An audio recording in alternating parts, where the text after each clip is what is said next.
आमिर साहब, एक और जानिब जो है वो तवज्जो दिलाना चाहूँगी कि इंडिया ने पाकिस्तान के साथ किसी न्यूट्रल मकाम पर भी क्रिकेट ही नहीं दीगर खेल भी खेलने से पाबंदी लगा दी है सिवाय एशिया कप के। तो इंडिया ने खेल के मैदान में भी हमने देखा है कि हमेशा इंतहा पसंदाना रवैया अपनाया है। अब क्या हमें एशिया कप में इंडिया से खेलना चाहिए सर? नहीं, जाहिर है कि ये तो हमने शुरू में भी बात की थी प्रोग्राम के कि उन्होंने दो दफा जितने भी स्पोर्ट्स है सब पे पाबंदी लगाई है। और जाहिर है कि उस तनाजुर में पाकिस्तान गालिबन ये पहले ही ऐलान कर चुका है कि एशिया कप में अपनी टीम नहीं भेजेगा, जो बड़ा खुशाइन फैसला है। क्योंकि जाहिर है कि भारत ने हमारे यहाँ जब क्रिकेट टूर्नामेंट हो रहा था उन्होंने उसको पूरा तरह से सबोटेज किया। और मैं एक बात जो भी कसूरी साहब की तनाजुर से मैं चाहूंगा उस पर कॉमेंट भी करें कि बांग्लादेश की हम बात कर रहे थे, जो एक बड़ी स्ट्रेटेजिक गलती लोग कहते हैं कि भारत से सरजद हुई है कि उन्होंने अपना पूरा जो इन्वेस्ट किया एक ही सियासी जमात में किया और बाकी जितनी सियासी जमातें थी उनको उनसे अपने आप को दूर रखा।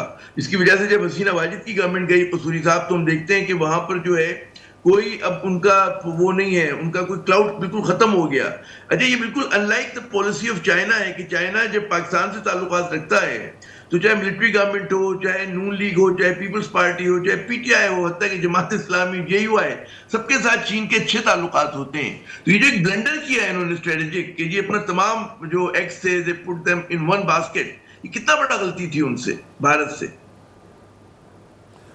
जी मैं तो समझता हूँ बहुत बड़ा ब्लंडर किया है।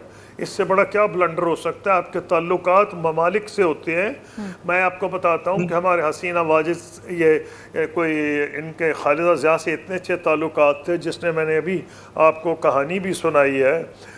तो उस दौर में भी मैंने इंसिस्ट किया था कि मैं अपोजिशन लीडर हसीना वाजिद को मिलने जाऊँगा, क्योंकि मेरी थियरी ये थी कि हमारे बांग्लादेश से ताल्लुकात हैं और मुझे कुछ लोगों ने कहा मत जाएं, कोई फ़ायदा नहीं, ये एंटी पाकिस्तान है, खराज का वो मौका नहीं है। मैंने किताब में उसके बारे में कुछ लिखा है।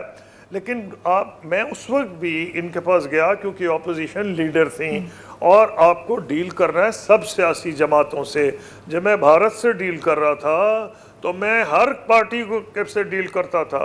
आई used to deal even Communist Party of India, और बल्कि अब कम्युनिस्ट पार्टी ऑफ इंडिया के लीडर बड़े मशहूर थे, हरकिशन सिंह सरजीत, उनको भी मैंने यहाँ पाकिस्तान दावत दी थी। और हिंदुत्व के बड़े लीडर थे LK अडवाणी, उनको टेंपल के आगाज़ पे यहाँ हमने रेनोवेट किया था टेंपल जो है कतास राज।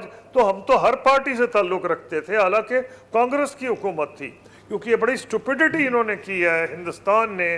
लेकिन जब आप अपनी अकल से ना सोचें और आप अपने तासुब से सोचने लगे तो वही नतीजा होता है जो कि भारत की खारजा पॉलिसी का हुआ है।